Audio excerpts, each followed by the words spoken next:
We welcome you to this new adventure for us. We haven't tried anything like this before, but just a conversation with Lou and I to talk a little bit about what's going on here at GPC and to answer questions you might have. You'll see there's a chat feature, and that's either up at the top with your computer or down near the bottom with your phone, I think. And so if you want to submit questions or whatever, you are welcome to do that. And we'll just sort of see how this goes. First question I was going to ask Lou, if people are only watching the live stream worship, they may not know what's going on around here, and there's really a lot going on. I wonder if you talk about what are some of the things that are going on in your areas of ministry. Yeah, thanks, Dave. We've got a lot of stuff that was sort of happening before this hit, and now we are working to kind of keep that going. So there was that quick current learning curve of technology, but we are continuing our Sunday night youth group. We just started our high school and our middle school ministries as well. Started with a Zoom online youth group Sunday night, and so we saw a real good turnout on there with youth and had some questions we talked about, prayer time, so we connected that way, and we're going to keep doing that every Sunday evening from here on out. We also, our high school work camp was, kind of figuring out where we were going to go, what we were going to do with COVID-19 and coronavirus. We heard from Reach work camps that they are not able to do in-person camps this summer, so our trip to North Carolina is not on the books for this summer.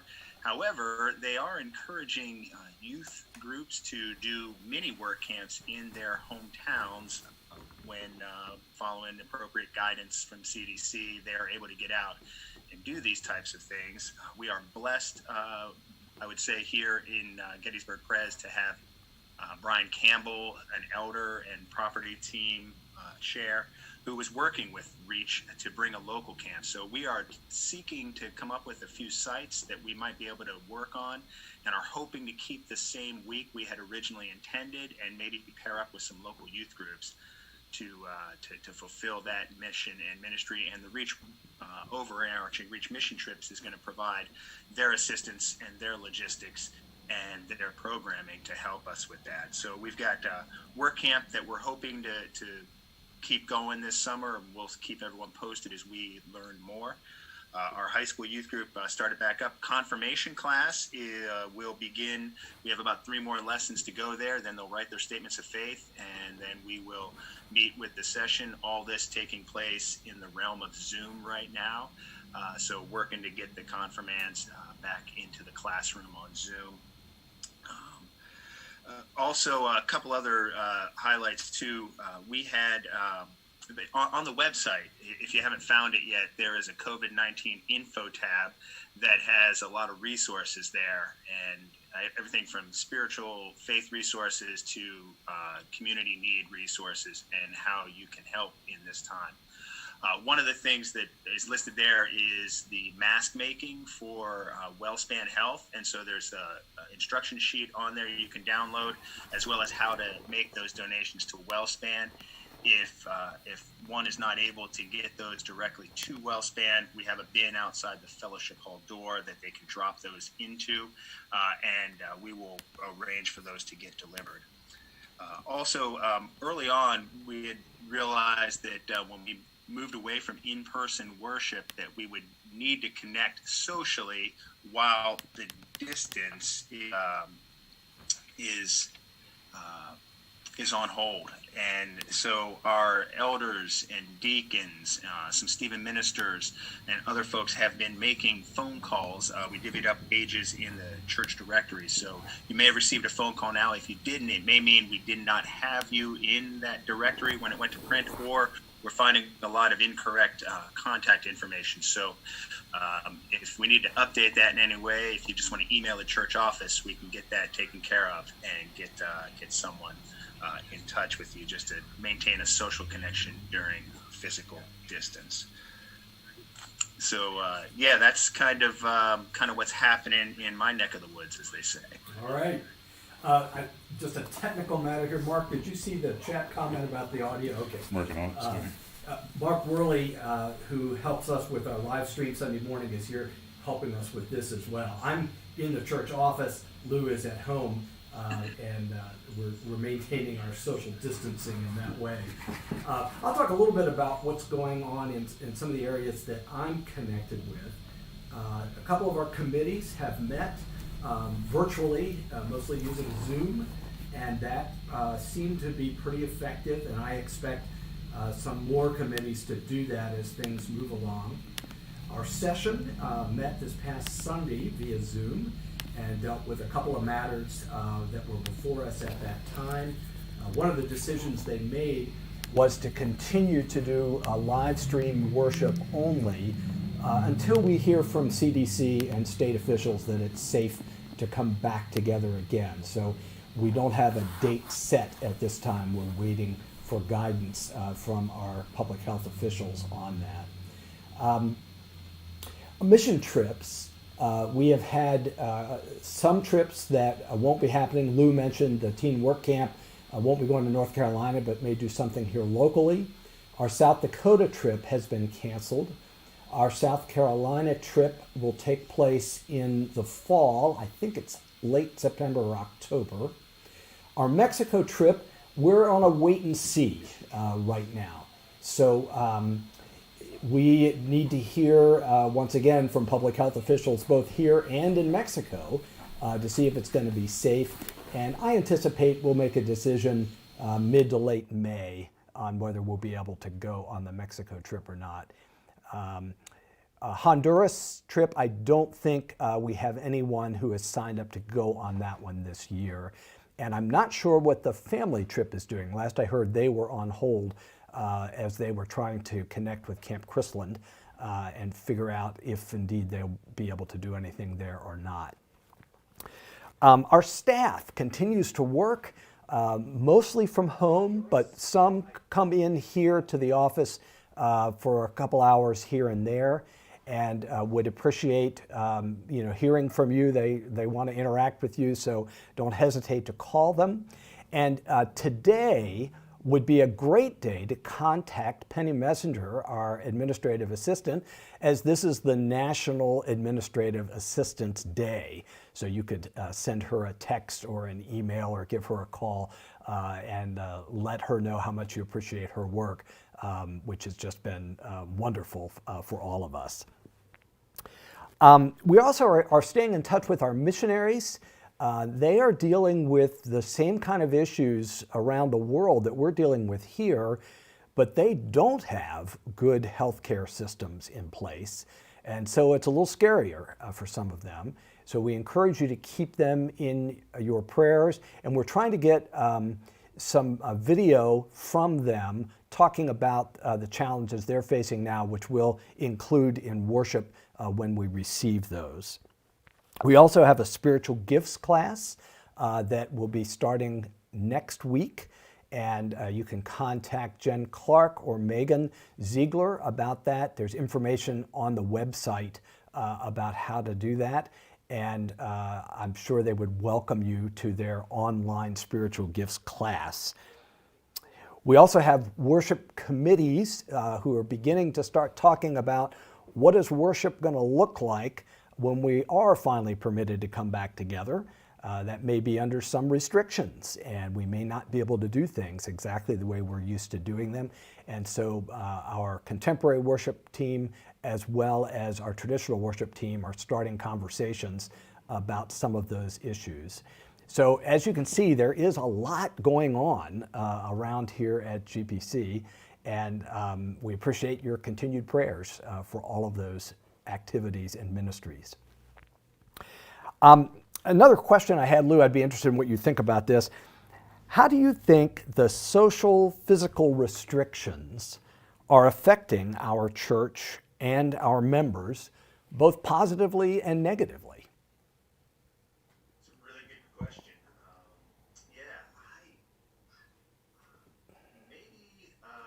Maybe I'll answer that from my personal point point of view and see if it reflects what anyone else might be feeling.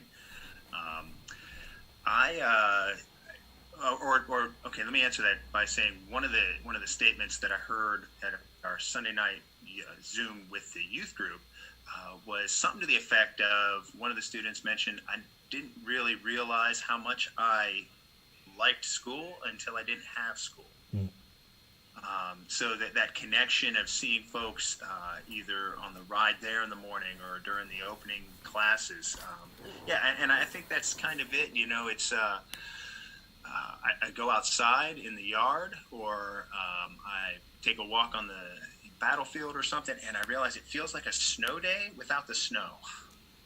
And so I think it probably hits everybody in different ways at different times and to different degrees.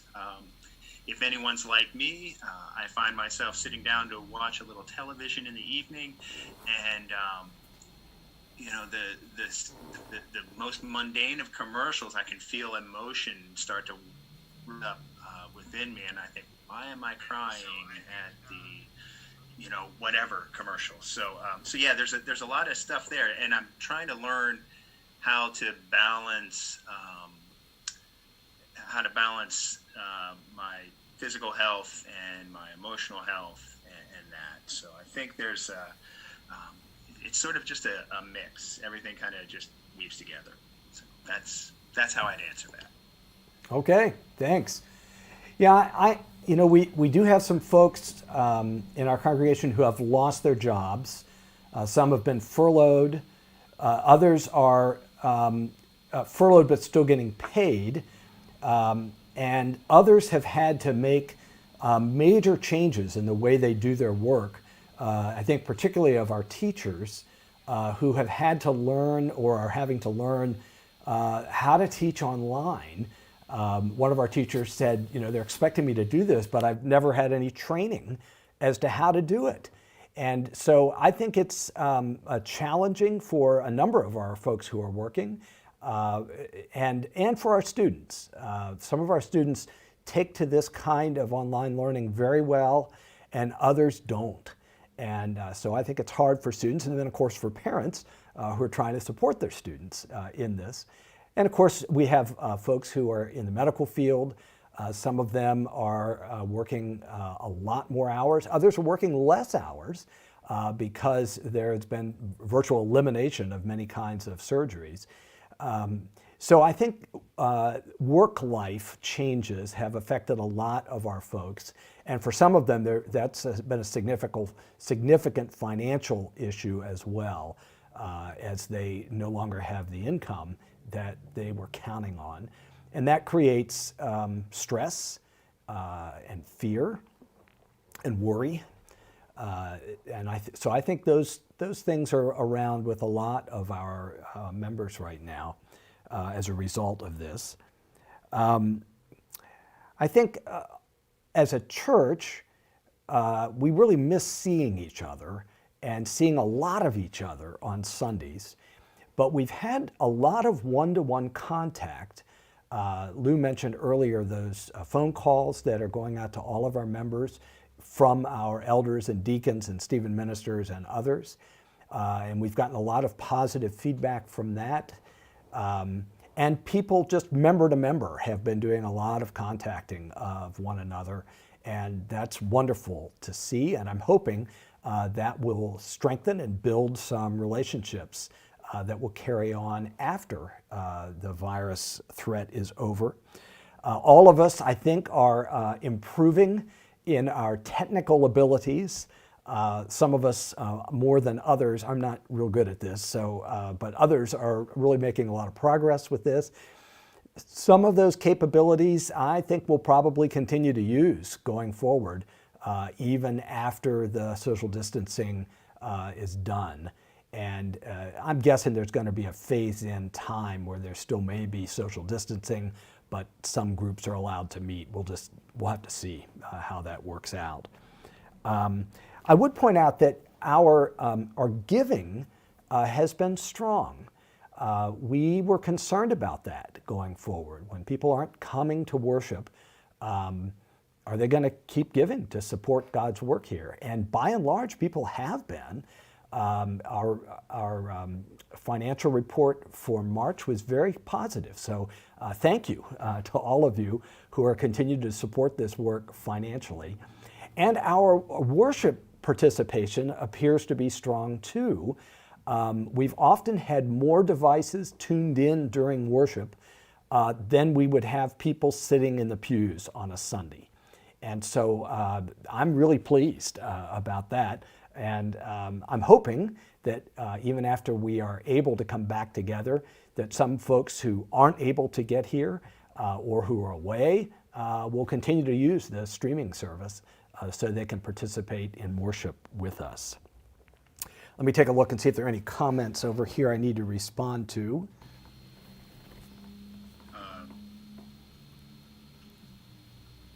While you're doing that, I got a text here from Becky S, who Stabler, who was sort of weighing in on that question about the social physical restrictions affecting members in that, and she comments there's that out of work, a loss of focus, which I agree. I found that loss of focus. I walk into a room.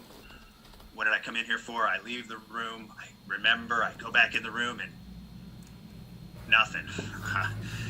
There's financial fear, as you noted, and fear of grocery store and things we used to take for granted. I don't know if you saw in the chat there, Merida Herkett had mentioned there is a grieving of the fellowship. And Merida has also found herself tearing up after talking with someone on the phone to hear their struggle, and ends that statement saying it is important to reach out and talk and keep up. I think you are spot on, Dave, to mention that, as everyone is, that the great hymn of faith. It's a favorite in our house here. Blessed be the tie that binds. We are learning that the tie that binds is bigger than anything we can imagine right now, and technology has taken us in a whole new way, and that tie that binds, I think, is getting stronger and starting to just encompass. I'm hoping people can feel sort of that embrace and hug of God during this time. Good, thank you, Lou. Yeah, and I had thought about it, but I also have had emotions running a little closer to the surface. I've noticed the last week or two. And I hadn't linked it to everything else going on, but I bet you're right. I think that's probably part of what's going on. My wife would probably just say that it's just because I'm such a sensitive guy. Well, that was your star word, wasn't it? Yes, that 2 years ago, sensitivity was my star word, and I heard a lot about that all year long. So were you saying maybe you were being prepared for sensitivity in the year prior? Well, let's hope some good came out of getting that star word that year. I have another question here, Lou. When do you think we'll be able to return to face-to-face worship and learning and meetings?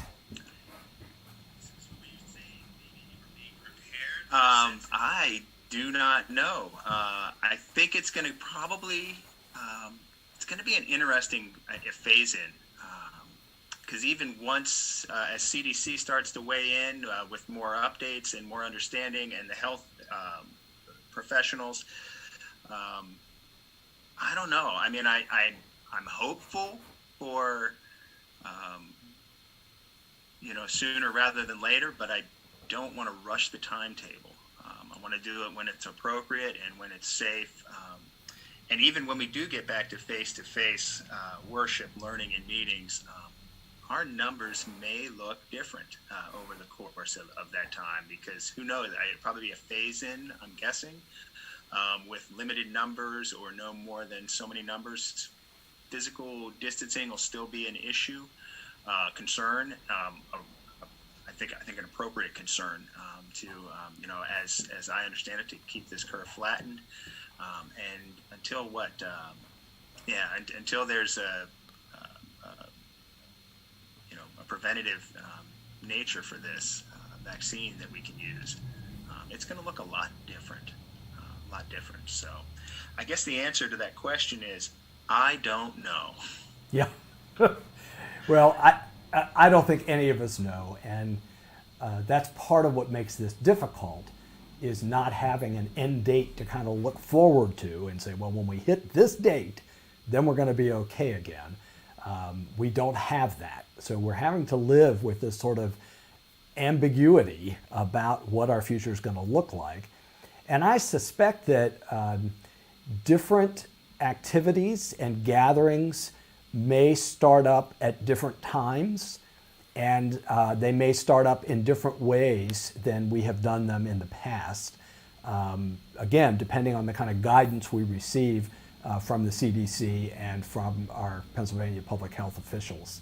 So I think we're all learning patience, and we're learning to trust that God will take care of us for as long as we're in this situation. Good words. Good words. Thank you, Lou. Let me just double check for comments over here, make sure I'm not missing anything.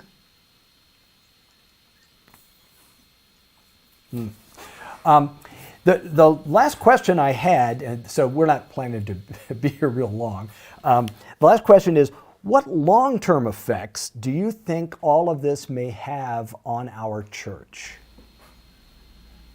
I think this might be tying in with some of the stuff that you've noted and we've discussed here. One of the things Linda Thompson had noted in the chat, that it's interesting for her that as she emails or talks with people through work or socially, even passing folks on the battlefield, everyone's first question is for each other's health and safety. And so I think some of the long-term effects on the church and the community, locally, globally, is a greater concern for people and for their well-being, for getting to know who is their neighbor. I think I remember stories from my dad when he would tell me when he was growing up. They knew who their neighbors were, and after dinner, his mom would pack a meal, hand it to him, and say, "Go take this over to so-and-so who's 2 doors down." And he would say, "But Mom, we need this food." And she would say, "Don't argue with me, just do it." And so I think we're going to start to learn to actually open our eyes and to see who the people are around us. Steve Litton weighed in and said, "We just can't wait to have a potluck once again."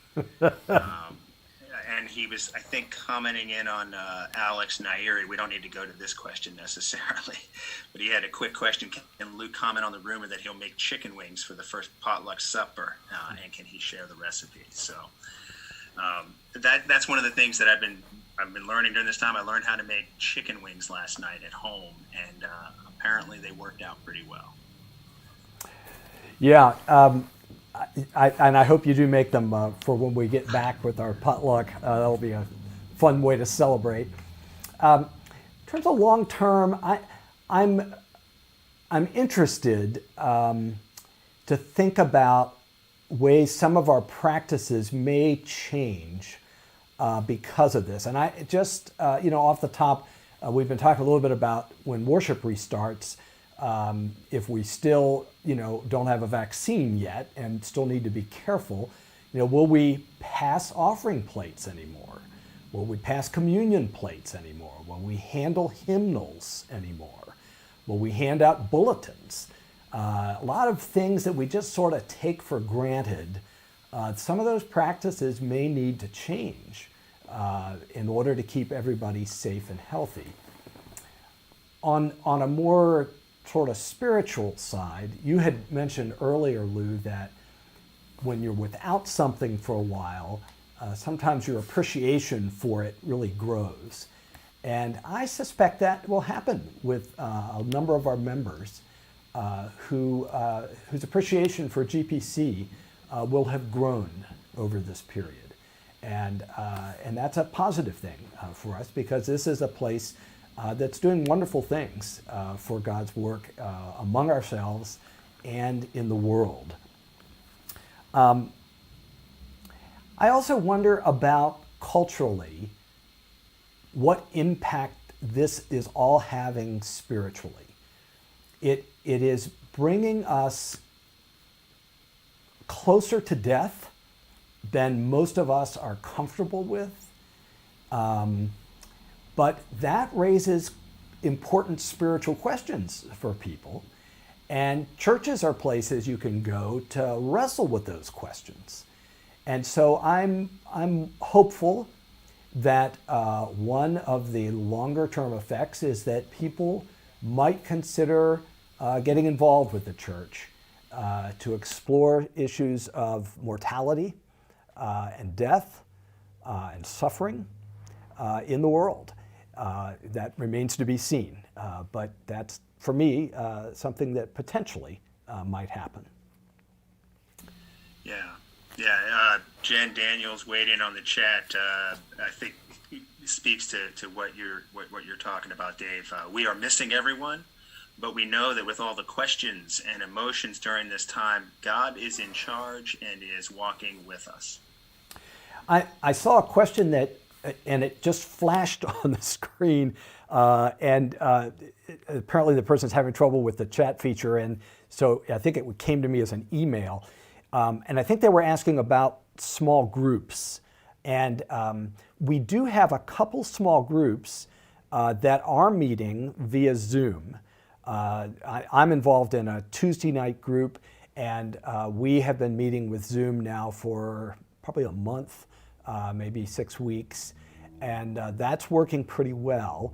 And I mentioned that the spiritual gifts class is going to be starting next week, which will also be a Zoom group.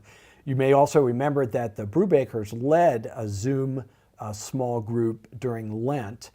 And youth groups are meeting via Zoom now as well. But I think we are very open. I think Cheryl Betts, our Christian educator, would be glad to help facilitate some new small groups meeting via Zoom if people would be interested in that. And so I would say if you're interested in that, just contact Cheryl and talk about, get on a list, and we'll see if we can put something together.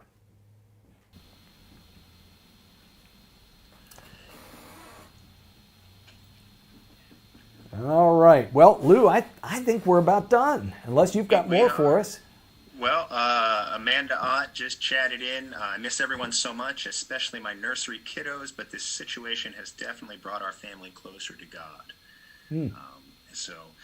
I would put a quick plug in if you are missing the folks that you have sat next to for so many years in worship, and the folks that you would normally reach across the aisle or the pew to fist bump with or shake hands or greet on a Sunday morning. We should be dropping the first episode of Good Morning GPC, time of greeting via video this Sunday morning. So if you are able to record a quick video of yourself from phone or laptop and then get that to me, I can GPCLOU at GettysburgPresbyterian.org or upload it through WeTransfer using the same email. Just simply, good morning, GPC family. So glad to see you, or we miss seeing you, whatever. You'll see what it looks like hopefully this Sunday, and hopefully more and more folks can send in those videos, and we can do that as well. And Mary Lou Siemens just weighed in. Thanks for doing this. Enjoyed the thoughts and gathering. Well, we appreciate your feedback on this, and maybe we'll do this periodically. Let us know if you think that would be helpful or not. And thank you for taking time with us this afternoon. Hope you and your family stays healthy, and we'll look forward to seeing you Sunday morning.